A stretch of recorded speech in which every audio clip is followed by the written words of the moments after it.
we're sat here on a part of our planet that nobody knows very little about.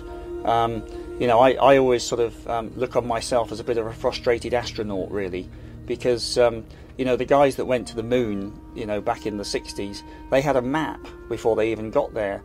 Yet at the moment I'm sat about 200 meters above the seabed in the northern Arctic, and nobody has any idea what's below us. And I have the, you know, the ability with the toys that I build to go down there and have a look. So for me it really is sort of pushing the frontiers in a way, and I know it's a bit cliche to say it, but going where no man's been before, because every time that we dive out from this ship on the seabed, we're seeing things that nobody has any idea what's down there.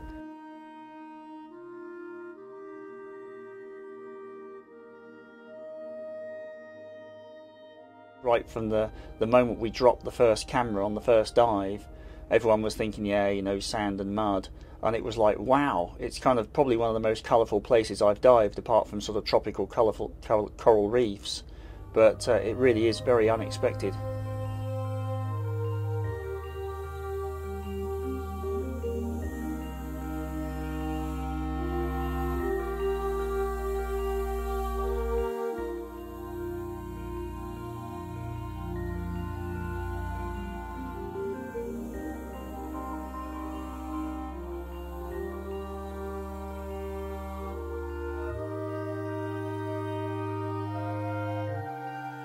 We have an ROV, which is a remotely operated robot, which we fly from the ship. We can send that down to about 250 metres, but with the ROV it's actually a motorised vehicle, so we can drive it around under its own power, we can stop, and we can look at all the subsea structures in great detail. And we drive it using a pair of joysticks from on board the ship.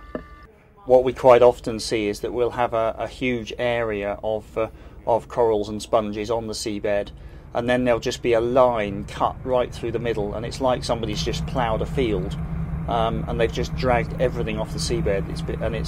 It's the result of bottom trawling in this area, because as the ice recedes, the trawlers are moving further north. They can now access areas that they never were able to get into before. So they're going through areas that, in fact, science has never even looked at yet, because we're the first people to have images of this area, and we're discovering that the trawlers are ripping up huge amounts of corals and sponges and other important habitat on the seabed. And it really is quite dramatic when you see it on the cameras.